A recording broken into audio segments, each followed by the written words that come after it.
चला रहे हैं जिसमें history, civics, geography, current affair, economics के क्वेश्चंस को हम लोग सॉल्व कर रहे हैं, उसको एक कदम हम लोग और आगे बढ़ाएंगे। तो जल्दी जल्दी से आप सभी लोग यहाँ पर में जल्दी जल्दी से आप सभी लोग एक बार बता दीजिए अगर आप लोगों को आवाज बराबर आ रही है, स्ट्रीमिंग भी आप सभी लोगों को बराबर है। ठीक है, चलिए जैसे कि मैं यहाँ पर मैं देख पा रहा हूँ फ्रेंड्स कि काफी सारे लोग जो है यहाँ पर में जुड़ चुके हैं और क्विज भी खेल रहे हैं, तो ये बहुत अच्छी बात है कि आप लोग जो है क्विज भी यहाँ पर मैं कर रहे हो, क्विज यहाँ पर मैं कंडक्ट कर रहे हैं। कुछ बच्चे पूछ रहे हैं, जैसे किसी ने यहाँ पर मैं पूछा कि चंद्रयान जो है वो कौन सी तारीख को पहुंचा था और कितने बजे, तो 23 अगस्त को 6:04 के ऊपर में उसने लैंड किया था। तो अगर कहीं पे एग्जाम में पूछ रहा है तो और अच्छी बात है ये तो। ठीक है, तो 23 अगस्त को 6:04 के ऊपर में वो लैंड किया था मून के ऊपर में भारतीय समय अनुसार। नाउ फ्रेंड्स जल्दी से आगे बढ़ते हैं हम लोग यहाँ पर में, और जैसे कि आप लोग यहाँ अपनी योग्यता को निखार रहे हो, धीरे धीरे अपने आप को आगे बढ़ा रहे हो, उसी कड़ी में आप लोग यहाँ पर में देख सकते हो फ्रेंड्स कि कोट आप लोगों के लिए है आज का, बहुत ही सुंदर सा कोट है। यहाँ पर मैं ये कह रहा है कि जीवन में बड़ा लक्ष्य हासिल करना चाहते हो तो अपनी योग्यता को निखारना चाहिए, सीखना चाहिए आप लोगों ने। मैं आप लोगों से हमेशा कहता हूं एक चीज मेरी ध्यान रखना, हमेशा अपनी स्किल्स को बढ़ाते रहिए। अगर आप पढ़ रहे हो तो कैसे आप अपने नॉलेज बैंक को बढ़ा सकते हो, अगर आप मान लीजिए कि पढ़ भी नहीं रहे हो तो कैसे और बहुत सारी अलग अलग जो स्किल्स है उसको सीख सकते हो। ठीक है, पढ़ाना सीख सकते हो आप लोग, ठीक है, जो भी जीवन में और आप लोगों को बेहतर सुविधाएं दे सके ऐसी स्किल्स आप लोग सीख सकते हो। मैं बोलता हूं कि लड़कों ने भी अगर मान लीजिए कुछ नहीं हो रहा जिंदगी में, जिस दिन कुछ ना हो ना जिंदगी में, मेहंदी लगाना सीख लेना। मजाक में बिल्कुल नहीं कह रहा मैं लिटरली बहुत सीरियसली कह रहा हूं, मेहंदी लगाना सीख लेना, वो लगाकर जो है स्किल्स बढ़ा लेना अपनी। इतना इतना जो है वो छोटे छोटे लेवल के ऊपर में जाके आपको सोचना चाहिए कि स्किल्स बढ़ानी है, योग्यता को बढ़ाना है। ठीक है, जिससे कि आप अपने जीवन को और ज्यादा बेहतर बना सको। ठीक है, तो स्किल्स बहुत ज्यादा काम आती है। आगे बढ़ते हैं हम लोग यहाँ पर में, अगर आप लोगों को जो है बात सही लगी हो तो प्लीज इस सेशन को लाइक जरूर कर देंगे फ्रेंड्स, और जिन भी लोगों ने इस सेशन को लाइक कर दिया उन सभी लोगों का बहुत बहुत धन्यवाद।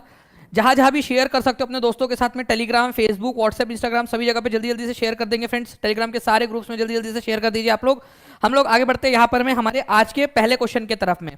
आप लोगों को बताना है कि किस पंचवर्षीय योजना के तहत राउरकेला, भिलाई और दुर्गापुर के इस्पात संयंत्र स्थापित किए गए थे। आप लोगों को एक चीज और बतानी है, एक नॉलेज जो है आप लोगों को और बढ़ना चाहिए आज, कि ये राउरकेला कहां पर में है, कौन से स्टेट में है। चलो ये भी बताएंगे आप लोग, भिलाई कौन से स्टेट के अंदर में है और दुर्गापुर कौन से स्टेट के अंदर में है। देखते हैं कितने लोग इसका आंसर कर पाते हैं। ठीक है, तो आंसर क्या हो जाएगा यहां पर में फ्रेंड्स कि किस पंचवर्षीय योजना के अंदर में, सेकंड, सेवन, थर्ड, फोर्थ। तो आंसर जो है फ्रेंड्स डायरेक्टली आप लोगों का हो जाएगा दूसरी जो पंचवर्षीय योजना थी। ठीक है, आपको पता होना चाहिए कि पंचवर्षीय योजना जो है हमारी 5-5 सालों के लिए योजनाएं बनाई जाती थी। पहली पंचवर्षीय योजना जो थी वो आपकी 1951 से लेकर 56 के बीच में चली, जिसमें एग्रीकल्चर के ऊपर में फोकस किया गया था आप लोगों का, एग्रीकल्चर के ऊपर में। जो सेकंड नंबर की थी आप लोगों की वो थी 1956 से लेकर, ठीक है, 61 के बीच में, 1951 से लेकर 61 के बीच में थी, और इसमें जो है एग्रीकल्चर के ऊपर में फोकस किया गया था। आप लोगों का इंडस्ट्रीज के ऊपर में, हैवी इंडस्ट्रीज के ऊपर में फोकस किया गया था, इंडस्ट्रीज के ऊपर में, ये याद रखेंगे आप सभी लोग फ्रेंड्स। ओके, तो आंसर जो है आप लोगों का हो जाएगा ऑप्शन नंबर ए, क्योंकि ये जब इंडस्ट्रीज पर फोकस किया जा रहा था तो राउरकेला कहां पर में आप लोगों का, राउरकेला उड़ीसा के अंदर में, ये याद रखना है आप लोगों ने। ठीक है, उड़ीसा के अंदर में है फ्रेंड्स। उसके बाद में भिलाई जो है आप लोगों का छत्तीसगढ़ के अंदर में आप लोगों को मिलेगा, और दुर्गापुर जो है आप लोगों का पश्चिम बंगाल के अंदर में है, पश्चिम बंगाल में। तो ये जो है आप लोगों के 3 इस्पात संयंत्र लगाए गए थे जो आप लोग याद रखोगे। ठीक है, नाउ फ्रेंड नेक्स्ट क्वेश्चन की तरफ में हम लोग आगे बढ़ते हैं। आप लोगों को यहां बता दूं कि दुर्गापुर जो स्टील प्लांट है ये ब्रिटेन की मदद से बनाया गया था, पश्चिम बंगाल के अंदर में। किसके मदद से बनाया गया था ये भी पूछा जाता है, राउरकेला। ठीक है, तो राउरकेला अकेला पड़ गया था कौन, जर्मनी का हिटलर, तो जर्मनी का हिटलर। ठीक है, भिलाई, भलाई का तो जमाना ही नहीं रहा भाई, रशिया जो है वो देख रहे हो आप लोग यूक्रेन के साथ में युद्ध लड़ रहा है, अब तो भलाई का जमाना ही नहीं रहा, तो भिलाई जो है वो आप लोगों का रशिया के साथ में, तो ये भी आप लोग याद रख सकते थे। ठीक है, चलिए आगे बढ़ते हैं हम लोग यहां पर में नेक्स्ट क्वेश्चन की तरफ में। नेक्स्ट क्वेश्चन आप लोगों को आपकी स्क्रीन के ऊपर में ये रहा फ्रेंड, निम्नलिखित में से कौन स्वतंत्र भारत के पहले शिक्षा मंत्री थे। स्वतंत्र भारत के पहले शिक्षा मंत्री आप लोग बताएंगे जल्दी जल्दी से। तो स्वतंत्र भारत के पहले शिक्षा मंत्री अगर आप लोगों से पूछ लिया जाए तो तुरंत आप लोगों का आंसर आ जाना चाहिए फ्रेंड्स, मौलाना अबुल कलाम आजाद। इनका हैप्पी वाला बर्थडे कौन से तारीख को आता है ये बताओ, क्योंकि उस दिन एक खास दिन मनाया जाता है हमारे भारत के अंदर में। ये भी अपने आप में एक इंपॉर्टेंट क्वेश्चन है, डायरेक्ट क्वेश्चन आपसे पूछा जाएगा। मौलाना अबुल कलाम आजाद जो है ये हमारे स्वतंत्र भारत के पहले शिक्षा मंत्री थे। लेकिन आप लोगों को बताना है फ्रेंड्स कि जो ये इनका जो जन्मदिन होता है, ठीक है, वो कौन से तारीख को आता है और उस दिन कौन सा दिन मनाया जाता है? शिक्षक दिवस मनाया जाता है या शिक्षा दिवस मनाया जाता है? ये आप लोग मेरे को बताएंगे कमेंट करके, ठीक है। तो मौलाना अबुल कलाम आजाद के बारे में कुछ चीजें अगर हम लोग देखें फ्रेंड्स, तो आप लोगों को बता दूं कि 1923 के दिल्ली अधिवेशन के अंदर में ये अध्यक्ष बने थे इंडियन नेशनल कांग्रेस के, और सबसे यंगेस्ट प्रेसिडेंट थे। यंगेस्ट, यंगेस्ट का मतलब सबसे छोटे उम्र के, 35 साल की उम्र थी उस समय उनकी। यंगेस्ट प्रेसिडेंट बने थे ये 1923 के दिल्ली सेशन में इंडियन नेशनल कांग्रेस के। 1940 से लेकर, ठीक है, 1946 तक, 1946 तक कंटिन्यूअसली 6 साल तक ये इंडियन नेशनल कांग्रेस के अध्यक्ष रहे, ठीक है, लगातार 6 साल तक। ये भी अपने आप में एक इंपॉर्टेंट चीज है इनकी। इसके बाद में जो है फ्रेंड्स, जो मैंने आप लोगों से पूछा था कि इनका जन्मदिन कौन से तारीख को होता है, तो ये कुछ लोगों ने यहाँ पर मैं आंसर करना स्टार्ट भी कर दिया है, 11 नवंबर, 11 नवंबर, 11 नवंबर। तो बिल्कुल फ्रेंड्स, आंसर आप लोगों को कहूंगा 11 नवंबर, 11 नवंबर। अच्छा, कौन सा दिन आता है ये भी मैंने आपसे पूछा था, तो एजुकेशन डे होता है इस दिन, एजुकेशन डे, एजुकेशन डे, ठीक है, शिक्षा दिवस, शिक्षक नहीं, शिक्षा दिवस, ठीक है। तो ये याद रखना है आप लोगों ने, शिक्षा दिवस मनाया जाता है इस दिन, शिक्षा दिवस, ठीक है, इनके जन्मदिन पर। तो ये भी अपने आप में एक इंपॉर्टेंट क्वेश्चन है आप लोगों का।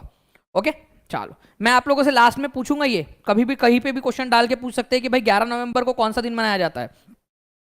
नेक्स्ट क्वेश्चन की तरफ मैं आगे बढ़ने से पहले फ्रेंड्स, एक लिस्ट है आप लोगों के लिए। सुप्रीम कोर्ट के पहले मुख्य न्यायाधीश थे, ठीक है, हीरालाल जे कानिया, ठीक है। भारत के प्रथम और अंतिम भारतीय गवर्नर जनरल, भारतीय गवर्नर जनरल सी राजगोपालाचारी। भारत रत्न पाने वाले पहले व्यक्ति कौन थे? डॉक्टर राधाकृष्णन, ठीक है, सर्वपल्ली राधाकृष्णन। लोकसभा के पहले अध्यक्ष, बहुत बार ये क्वेश्चन आ चुका है एग्जाम में, लोकसभा के पहले अध्यक्ष थे, ठीक है, GV मावलंकर, गणेश वासुदेव मावलंकर, ठीक है। इसके अलावा जो है फ्रेंड्स, भारत के पहले मुख्य चुनाव आयुक्त, ये भी आपसे क्वेश्चन पूछा जाता है, सुकुमार सेन, ठीक है, सूडान ने हमसे उधार लिया था इनको एक बार। तो भारत के पहले मुख्य चुनाव आयुक्त सुकुमार सेन। रमन मैग्सेसे पुरस्कार पाने वाले पहले भारतीय व्यक्ति आचार्य विनोबा भावे, ठीक है। रमन मैग्सेसे पुरस्कार जो है फ्रेंड्स, इसको एशिया का नोबेल पुरस्कार भी कहा जाता है। ओके, तो ये लिस्ट जो है आप लोगों की पूरी की पूरी इंग्लिश में भी अवेलेबल है, आप लोग इसका स्क्रीनशॉट यहाँ से ले सकते हो या फिर आप लोगों के साथ में शेयर भी कर दी जाएंगी ये। नेक्स्ट क्वेश्चन की तरफ में आगे बढ़ते हैं फ्रेंड्स। आप लोगों को बताना है कि निम्नलिखित में से किस ग्रह की घूर्णन की गति सबसे अधिक है? अब घूर्णन क्या होता है और रोटेशन क्या होता है, ठीक है, परिक्रमण और घूर्णन में क्या फर्क है? जल्दी जल्दी बताओ।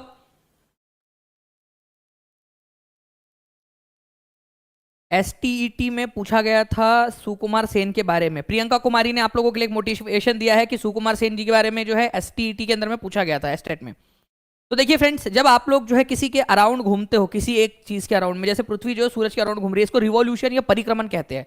और जब खुद के अराउंड ऐसे गोल गोल रानी इतना इतना पानी आप लोग करते रहते हो ना, खुद के अराउंड जब पृथ्वी अपने आप अराउंड घूमती है, उसको रोटेशन बोला जाता है, घूर्णन कहा जाता है। हमारे सोलर सिस्टम के अंदर में सबसे फास्ट जो घूमता है ना, वो हमारा सबसे बड़ा प्लेनेट है, ठीक है। जो सबसे बड़ा प्लेनेट है वही सबसे ज्यादा फास्ट घूमता है, वो है जुपिटर, बृहस्पति। तो बृहस्पति की जो घूर्णन की गति है फ्रेंड्स, वो बहुत ज्यादा है, ये याद रखना है आप लोगों ने, ठीक है। तो 9 घंटे का करीब करीब जो है समय यहाँ पर में लेता है, 9 से 10 घंटे का समय यहाँ पर में वो, जिसके अंदर में ये अपनी एक जो घूर्णन है वो कंप्लीट कर लेता है। 9 घंटे 55 मिनट का समय इसको टोटल लगता है अपना एक चक्कर लगा लेने में, ठीक है। तो सबसे फास्टेस्ट रोटेशन, ठीक है, जो खुद का रोटेशन है, ये आप देख सकते हो यहाँ पर में 9 घंटे 55 मिनट 30 सेकंड के अंदर में खुद का एक चक्कर लगा लेता है, जबकि सबसे बड़ा प्लेनेट है, साइज के मामले में सबसे बड़ा है। तो आप सोचिए कितना फास्ट घूमता होगा वो, कितना फास्ट घूमता होगा। इसी वजह से आप लोग देख सकते हो कि इसके बावजूद भी जो है वो इतना फास्ट बड़ा है, ठीक है, फिर भी इसके बावजूद भी कितना फास्ट घूम ले रहा है वो। नाउ फ्रेंड्स, अगर मैं आप लोगों को बात करूं हमारी पृथ्वी की, तो आप लोगों को पता है कि 23 घंटे 56 मिनट 4 सेकंड, हम लोग जो है लगभग उसको 24 जो घंटे है उसको गिनते हैं, तो इतना समय इसको लगता है, ठीक है, हमारी पृथ्वी को खुद का एक चक्कर लगाने में। चलिए, बाकी फ्रेंड्स यहाँ पर मैं अगर हम लोग देखें कि सबसे ज्यादा समय किसको लगता है अपना खुद का एक चक्कर लगाने में, सबसे ज्यादा समय लगता है फ्रेंड्स यहाँ पर मैं आप लोगों के वीनस को। तो शुक्र ग्रह जो है इसको सबसे ज्यादा समय लगता है, ये भी याद रखना है आप लोगों ने, शुक्र ग्रह को सबसे ज्यादा समय लगता है खुद का एक चक्कर लगाने में, 243 डेज। उसका एक साल खत्म हो जाता है लेकिन एक दिन खत्म नहीं होता। एक साल खत्म हो गया उसका, एक साल जो है 224 दिन का ही होता है, और एक दिन होता है 243 दिन का। मतलब एक साल बीत गया लेकिन यहाँ पर मैं यार वो आई नहीं, आज दिन पूरा बीत गया वो आई नहीं, ठीक है, एक साल के बराबर समय बीत गया पूरा। ऐसा जो है नहीं कि वो दिल जले आशिक टाइप के जो होते हैं, वैसा वाला कि भाई पूरा साल बीत गया लेकिन एक दिन नहीं बीता, क्योंकि उसने उस दिन आने का वादा किया होगा उसको। तो वो होता है ना कि भाई आया नहीं तो वो समय नहीं कट रहा है, वैसा वाला हो कुछ तो भी। दोस्त से बर्थडे पर गिफ्ट लेना अच्छी बात है, लेकिन आया नहीं तो वो समय नहीं कट रहा है, वैसा वाला हो कुछ तो भी। लेकिन ऑन अ सीरियस नोट आपको याद रखना है कि कौन सा वाला प्लेनेट ऐसा है जिसका एक साल एक दिन से भी, मतलब जिसका एक दिन एक साल से भी बड़ा है। ये क्वेश्चन अगर आ जाए आप लोगों से तो शुक्र ग्रह का जो है, ठीक है, ये है, ये याद रख लेना आप लोग। नेक्स्ट फ्रेंड्स, यहाँ पर मैं आगे बढ़ते हैं। भाखड़ा नांगल बांध किस नदी पर स्थित है? ये बहुत ही इंपॉर्टेंट क्वेश्चन है आप लोगों का, प्लीज याद रखेंगे आप लोग। आपको पता है कि बिहार के अंदर में आपका पीआरटी की जो एग्जाम होती है उसके अंदर में आप लोगों से महानदी के ऊपर में जो बांध बना हुआ है, ठीक है, उसके बारे में पूछा गया था आप लोगों से। तो यहाँ पर मैं भाखड़ा नांगल बांध किस नदी के ऊपर में स्थित है ये बोला गया है अगर आपको, तो हमेशा याद रखना है फ्रेंड्स कि भाखड़ा नांगल बांध सतलज नदी के ऊपर में बना हुआ है आप लोगों का। भाखड़ा नांगल बांध सतलज नदी के ऊपर में, ठीक है। अब मैं आप लोगों को यहाँ पर मैं एक लिस्ट दिखा रहा हूँ पूरी की पूरी, जो आप लोग याद रखोगे। जैसे यहाँ पर मैं आप देख सकते हो फ्रेंड्स, भाखड़ा नांगल डैम जो है आप लोगों का बांध आपका यहाँ पर में हिमाचल प्रदेश और पंजाब की बॉर्डर पर है। वैसे है हिमाचल प्रदेश वाले साइड में, बॉर्डर पर है लेकिन, ठीक है, हिमाचल प्रदेश वाले साइड में बॉर्डर के ऊपर में। तो भाखड़ा नांगल डैम जो है आपका सतलज नदी के ऊपर में है। Salal hydro electric power project और सलल बांध, वेरी वेरी वेरी इंपॉर्टेंट। इसको सलल वाले को तो बहुत अच्छे से याद रखो, एनसीईआरटी में भी दिया हुआ है। सलल प्रोजेक्ट जो है किसके ऊपर में है याद रखना है आप लोगों ने, चेनाब नदी के ऊपर में Salal hydro electric power project, Chenab नदी के ऊपर में। याद रखो, सभी लोग लिखेंगे Salal hydro electric power project जो है, ठीक है, Salal hydro electric power project जो है आप लोगों का कहां पर में है, ठीक है, ये याद रखना आप लोगों ने, चेनाब नदी के ऊपर में। आगे मैं और भी बताता हूं आप लोगों को। टेहरी बांध जो है भागीरथी नदी के ऊपर में आप लोगों का। हीराकुंड डैम, ये क्वेश्चन आपसे पूछा गया था महानदी वाला। ओके, तो ये पूरी की पूरी लिस्ट है आप लोगों की जो आप लोगों को याद रखना है। जैसे यहाँ पर मैं आप देख सकते हो, हीराकुंड डैम आप लोगों को उड़ीसा के अंदर में है, महानदी के ऊपर में, ठीक है। भाखड़ा नांगल डैम जो है आप लोगों का आप देख सकते हो सतलज नदी के ऊपर में, हिमाचल प्रदेश और पंजाब की बॉर्डर पर, हिमाचल प्रदेश वाले साइड के अंदर में, ठीक है। तो इस तरीके से आप लोग याद रख सकते हो। कोयना डैम के बारे में मैंने आप लोगों को बताया था, कोयना नदी के ऊपर में बना हुआ है ये, महाराष्ट्र में। कोयना नदी किसकी सहायक नदी है? कृष्णा नदी की सहायक नदी है। ओके, पूरा का पूरा हिंदी में भी आप लोगों के लिए अवेलेबल है, आप यहाँ से देख सकते हो। ये काफी सारे बच्चे थे जिन्होंने हिंदी में मांगी थी लिस्ट। मैं आप लोगों को बोल रहा हूँ फ्रेंड्स कि आज आपको जो है टेलीग्राम के ऊपर में, दानिश शेख टेलीग्राम ग्रुप के ऊपर में और टीचिंग परीक्षा टेलीग्राम ग्रुप के ऊपर में आप लोगों को ये हिंदी में भी मिल जाएंगी अब, ठीक है। चलिए जल्दी जल्दी से लाइक एंड शेयर करते रहेंगे सभी लोग, जितने भी लोग देख रहे हैं यहाँ पर में। नेक्स्ट क्वेश्चन है फ्रेंड्स, तत्वबोधिनी सभा के संस्थापक कौन थे? Very important question, UP TGT के अंदर में आया हुआ था 2013 वाले एग्जाम के अंदर में, तत्वबोधिनी सभा। एक और चीज आपको बता दूं फ्रेंड्स, तत्वबोधिनी पत्रिका भी पूछा जाता है, पत्रिका, ठीक है, पत्रिका, ठीक है। तो तत्वबोधिनी पत्रिका और तत्वबोधिनी सभा दोनों के दोनों एक ही व्यक्ति से रिलेटेड है, ठीक है। तो ये कौन थे? देवेंद्रनाथ टैगोर, राजा राम मोहन रॉय, केशव चंद्र सेन, ईश्वर चंद्र विद्यासागर। तो आंसर जो है ये आपका सिंपल सा हो जाएगा, ठीक है, देवेंद्रनाथ टैगोर, ठीक है। देवेंद्रनाथ टैगोर जो है ये फ्रेंड्स रविंद्रनाथ टैगोर के पप्पा जी थे, ये याद रखेंगे आप सभी लोग। और इन्होंने तत्वबोधिनी सभा की स्थापना की थी 1839 के अंदर में, ठीक है। राजा राम मोहन रॉय के जो है ये सहयोगी थे। राजा राम मोहन रॉय की मृत्यु के बाद में इन्होंने ही उनका काम आगे बढ़ाया। तो राजा राम मोहन रॉय के बाद में काम आगे बढ़ाने का काम किसने किया? देवेंद्रनाथ टैगोर ने किया था, ठीक है। चलिए, तो आंसर इसका ऑप्शन नंबर ए हो जाएगा, ये भी याद रख सकते हो आप लोग। तो यहाँ पर में देखिए, आत्मीय सभा और ब्राह्मो समाज, इसकी स्थापना जो है ये तो राजा राम मोहन रॉय ने की थी, ठीक है। लेकिन तत्वबोधिनी सभा और तत्वबोधिनी पत्रिका, इसकी स्थापना जो है फ्रेंड देवेंद्रनाथ टैगोर ने की थी, ये भी आप लोग याद रख सकते हो। थियोसॉफिकल सोसाइटी इंपॉर्टेंट है, ठीक है, मैडम ब्लावत्स्की और कर्नल ओलकोट, ठीक है, मैडम ब्लावत्स्की, ठीक है, और कर्नल ओलकोट, इन्होंने इसकी स्थापना की थी, थियोसॉफिकल सोसाइटी की। Very very very important, Ramakrishna Mission की स्थापना किसने की? रामकृष्ण मिशन की स्थापना किसने की थी?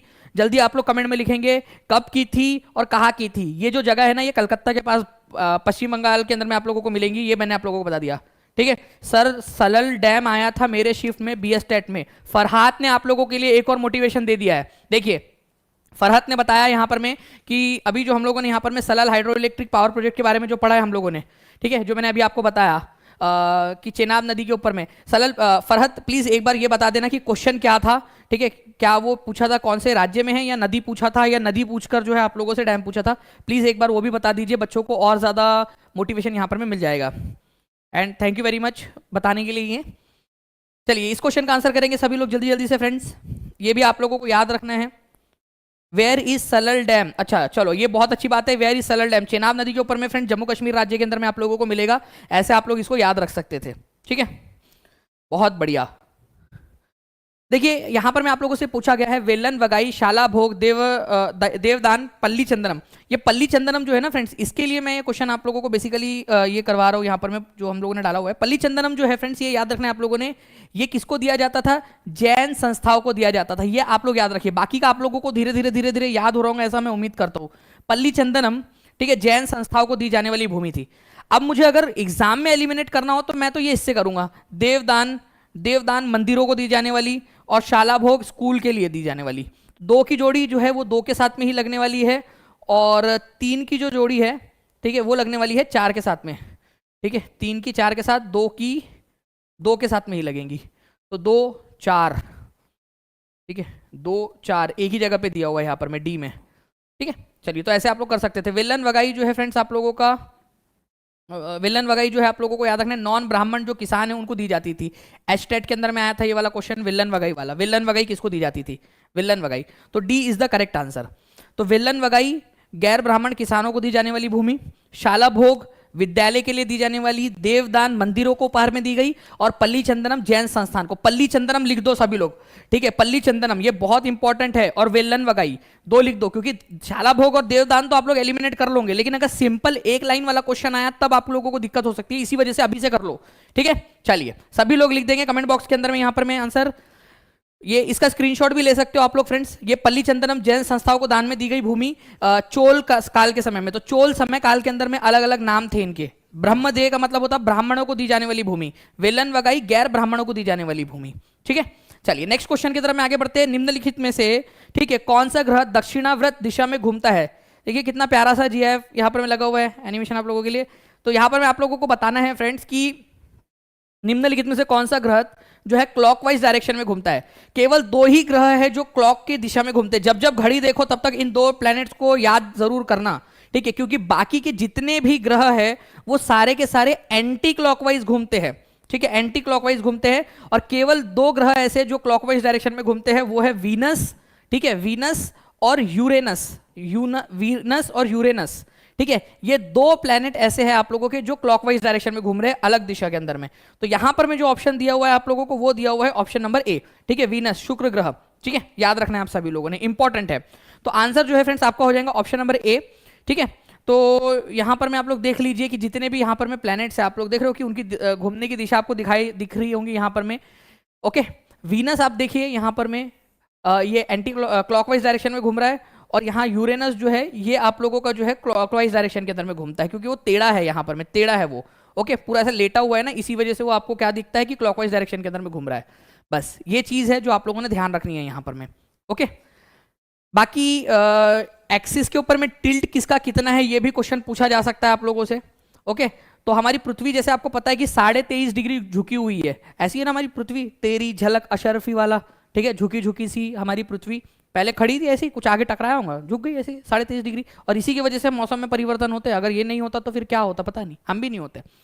चलिए, लेकिन अगर मैं आप लोगों से बोलूं कि सबसे ज्यादा टिल्ट किसका है, सबसे ज्यादा टिल्ट, ये पूरा उल्टा हो गया ऐसा घुमा के, इतना कुछ जोर से आके टकराया उससे कि 177 डिग्री जो है वो घूम गया ये वीनस। और उसके बाद में बारी आती है, ठीक है, यहां पर मैं आप लोगों का, ठीक है, यूरेनस की करीब करीब जो है 98 डिग्री वो झुका हुआ है, 98 डिग्री झुका हुआ है। Okay, 98 degree Uranus. वो आप और वाला नहीं करना है आप लोगों ने, ठीक है, और वाला नहीं करना है आप लोगों ने, वो उल्टा अगर गिनोगे तो वैसा दिखता है वो, लेकिन यहां पर मैं आप लोगों ने ये वाला रखना है याद। ठीक है, 97.8 डिग्री, आप 98 डिग्री बोल सकते हो उसको अप्रोक्सीमेटली, जो झुका हुआ है ये। तो सबसे ज्यादा वीनस और यूरेनस, और यही जो है 2 आप लोगों के जो क्लॉकवाइज डायरेक्शन में घूमते हैं।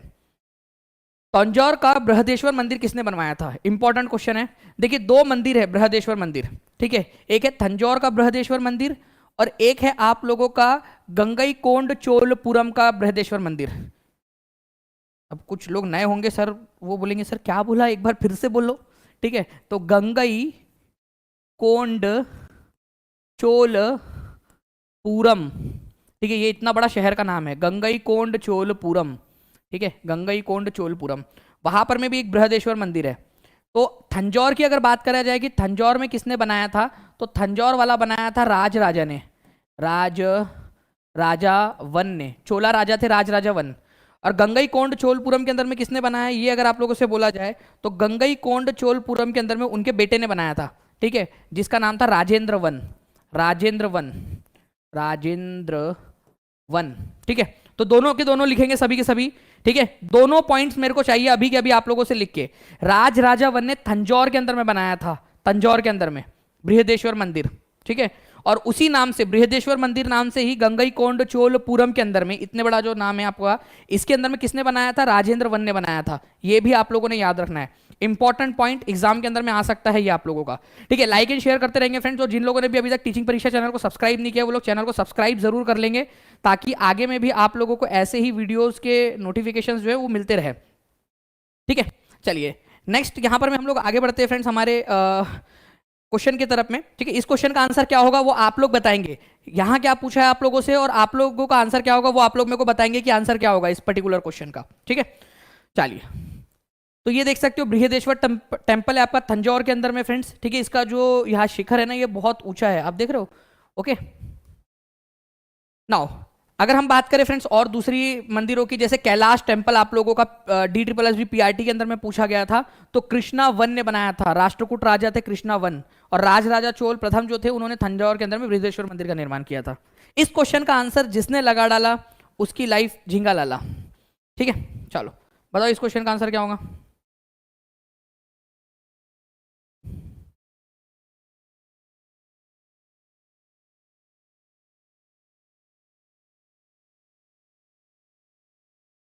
चलिए, पोल मैंने आप लोगों की तरफ में दे दिया है फ्रेंड्स, आई होप आप लोग जो है यहाँ पर मैं आंसर कर सकेंगे। ठीक है सर, वैदिक सभ्यता किस नदी के तट पर विकसित हुई थी? तो वैदिक सभ्यता जो है आप लोगों की अगर देखा जाए तो वो सप्त सैंधव नदियां जो है ना उस नदी के तट के ऊपर में विकसित हुई थी, सप्त सैंधव। ठीक है, सप्त सैंधव का मतलब होता है सिंधु नदी और उसकी 5 सहायक नदियां और एक आपकी सरस्वती नदी, जिसको आप लोग घग्गर हाकरा नदी के नाम से भी जानते हो। तो सप्त सैंधव 7 नदियों का समूह बोला जाता है। तो 5 सहायक नदियां सिंधु की, और सिंधु अकेली खुद एक 6 हो गई, और एक सरस्वती नदी, तो सप्त सैंधव उस इलाके में ऋग्वैदिक काल के अंदर में। उत्तर वैदिक काल जो था ना आपका, उत्तर वैदिक काल जो था मतलब ऋग्वेद के बाद वाला जो समय काल था, ऋग्वेद बन चुका था। ठीक है, तो सामवेद यजुर्वेद अथर्ववेद जब बन रहा था आप लोगों का और बाकी की जो चीजें हो रही थी, उस समय काल में गंगा और यमुना का जो दोआब वाला इलाका है उधर साइड शिफ्ट हो गए थे वैदिक लोग। तो देखिए फ्रेंड्स, निम्नलिखित कथनों पर विचार कीजिए। ओयाशियो पश्चिमी प्रशांत महासागर में एक गर्म महासागरीय धारा है। अगुलहास धारा हिंद महासागर की गर्म धारा है। अगुलहास धारा, अगुलहास करंट, ठीक है, हिंद महासागर की एक गर्म धारा है। तो पानी के अंदर में जो पानी समुद्र में जो पानी बहता है ना उसको करंट या धारा बोलते हैं, जल धारा है। तो अगुलहास जो है फ्रेंड्स आप लोगों का गर्म पानी की धारा है, और इंडियन ओशियन में बिल्कुल सही है ये वाला, ये तो बिल्कुल सही है। आप लोगों से इनकरेक्ट वाला पूछा है, ये ध्यान रखना है आप लोगों ने, please point to be noted my Lord. आप लोगों से इनकरेक्ट वाला पूछा है, तो ध्यान आप लोगों ने देना है, इनकरेक्ट वाला आप लोगों से पूछा है, इनकरेक्ट वाला। ठीक है, ओयाशियो एक वार्म करंट है बोल रहा है आप लोगों से, जो कि पश्चिमी नॉर्थ पैसिफिक ओशियन के अंदर में। ओयाशियो और कुरेशियो, ठीक है, ये 2 करंट है आप लोगों की। ओयाशियो जो है ना फ्रेंड्स ये आप लोगों की कोल्ड करंट है, ओयाशियो, ओयाशियो कोल्ड है, और कुरेशियो जो करंट है आप लोगों का ये वार्म है आप लोगों का। तो पहला वाला आप लोगों का गलत है। अब आप लोगों को दोनों से मैं जो है वो परिचित करवा देता हूं, ध्यान से सुनेंगे आप लोग यहां पर मैं। ठीक है, ठीक है, दो करंट से आप ध्यान से सुनिए यहां पर मैं। ये पश्चिमी, ये आप लोगों का प्रशांत महासागर है। प्रशांत महासागर में 2 भाग में बांट सकते हो। अगर आप लोगों देखोगे इक्वेटर के ऊपर में जो प्रशांत महासागर है उसको उत्तरी प्रशांत महासागर बोल सकते हैं, और इक्वेटर के नीचे वाले को दक्षिणी प्रशांत महासागर। वैसे वो है एक ही, लेकिन जस्ट हमने हमारे कन्वीनियंस के लिए उसको 2 भाग में बांट दिया। उत्तरी प्रशांत महासागर में भी पश्चिमी साइड में आ जाओ आप लोग, वेस्टर्न साइड में, यहां पर मैं आपको मिलेगा जापान। ठीक है, तो ये आप लोगों को दिखाई दे रहा है, ये जापान है, ये वाला है जो हिस्सा है ना जहां पर मैं अभी फिंगर को मूव कर रहा हूं, ये आप लोगों का जापान है। जापान के तट में ऊपर से नीचे की तरफ में जो आ रही है करंट, पानी की धारा, ये ओयाशियो करंट है, और ये पोल की तरफ से नीचे की तरफ में आ रही है, इसी वजह से इसको कोल्ड करंट बोल सकते हो आप, ठंडी धारा। ओयाशियो करंट ठंडी धारा है। और अगर मैं बात करूं कुरोशियो करंट की, तो कुरोशियो जो है आप लोगों की ये गर्म धारा है, इक्वेटर से पोल की तरफ में जाने की कोशिश कर रही है। जब यहां पर में दोनों मिल जाते हैं, गर्म और ठंडा मिल जाता है, यहां पर में अपोजिट अट्रैक्ट, पता है ना आप लोगों को। ठीक है, तो यहां पर में क्या होता है, मछलियां जो है उनको बहुत ज्यादा निमाया निमाया पानी, गुनगुना पानी बन जाता है, और उनको मस्त यहाँ पर में मजा आती है। तो यहाँ पर में मछलियां जो है हनीमून मनाने आती है, मैं बेसिकली बोल सकते हो। यहाँ पर में मछलियों का प्रजनन के लिए बहुत अच्छा स्थान है यहाँ पर में, और मछलियाँ बहुत ज़्यादा मिलती है। तो फिशिंग के लिए ब्रीडिंग ग्राउंड बहुत अच्छा होता है यहाँ पर में, जहाँ पर में गर्म पानी और ठंडा पानी मिलता है। मछलियों की ब्रीडिंग के लिए अच्छा ग्राउंड माना जाता है। और यहाँ पर में जो एटमॉस्फेयर है ना, यहाँ पर में वो हो जाता है फॉगी फॉगी सा, ठीक है, मतलब थोड़ा सा कोहरा कोहरा टाइप का हो जाता है, क्योंकि ठंडा पानी गर्म पानी मिल रहा होता है वहाँ पर में, इस वजह से। अच्छा, एक चीज़ मैं आप लोगों को और बताना चाहूँगा, please point to be noted यहाँ पर में, ठीक है, बहुत इंपॉर्टेंट है, ठीक है। ओयाशियो को कुराइल करंट भी बोला जाता है, तो कुराइल अगर आ जाए कभी तो प्लीज़ ये आप लोग ध्यान रखना, ठीक है। ओयाशियो करंट का एक और नाम क्या है? ओयाशियो का नाम है कुराइल। कुरोशियो अलग है, कुराइल अलग है। ओयाशियो का नाम है कुराइल। ओयाशियो को कुराइल करंट जो है करंट भी बोलते हैं, प्लीज़ इसको भी लिखिए आप लोग, सभी लोग, ठीक है। तो ओयाशियो को ही आप लोग क्या बोलते हो? ओयाशियो करंट को ही आप लोग जो है, ओयाशियो करंट को ही आप लोग कहते हो फ्रेंड्स कुराइल करंट, ठीक है जी। तो ये थोड़ा सा आप लोगों ने ध्यान रखना है। तो ओयाशियो करंट आपका ठंडी धारा है, ठीक है,